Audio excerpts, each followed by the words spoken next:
બધાએ મારી સાથે બે હાથ ઊંચા કરી ભગવાનની પાસે આ માનવાનું છે. ભવે ભવે યથા ભક્તિ,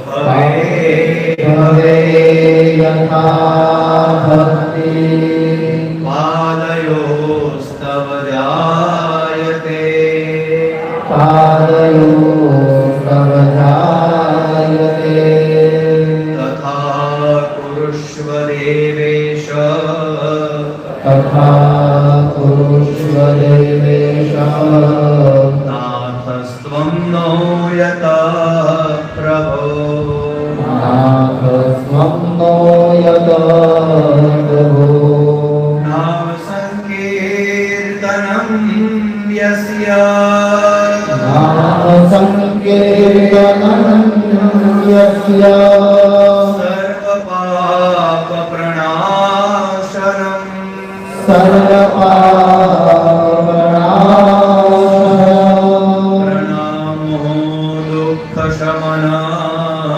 પ્રણામો દુઃખ શમનં, નમામિ હરિં પરમ, નમામિ હરિં પરમ, હરયે નમઃ, હરયે નમઃ, હરયે નમઃ, હરયે નમઃ, હરયે નમઃ, હરયે નમઃ.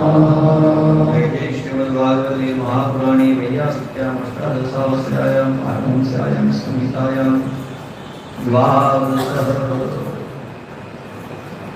ભગવાનની જે પુણ્યગાથાને હું તમે ગાઈ રહ્યા હતા એ કથાના વિરામ તરફ આપણે પ્રસ્થાન કરી રહ્યા છીએ. કથા હંમેશા વિરામ નથી. હું અવારનવાર કથાઓ પછી દરેક કથાની અંદર કહેતો આવ્યો છું. અહીંયાથી મને ખબર છે કે આપણે આખી કથાને નથી લઈ જઈ શકવાના, પણ અહીંયાથી કોઈ એવા સૂત્રને, કોઈ એવા નિયમને લઈ જજો જે સૂત્ર, જે નિયમ તમને મુક્તિ અપાવશે.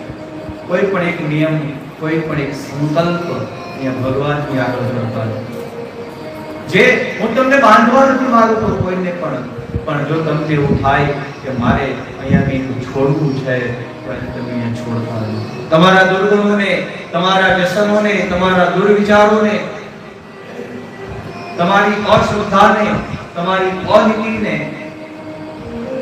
દરેક વસ્તુને તમને જે થાય કે મારે કંઈક છોડવું છે, એ ભગવાનના ચરણોમાં તમે છોડતા જજો. અને એક વસ્તુ ચોક્કસ કહી શકું કે તમે જે વસ્તુને અહીંયા છોડીને જશો ને, એ નિયમ, એ વ્રત તમને એક દિવસ અવશ્ય કૃષ્ણની સાથે મિલાવી દેશે.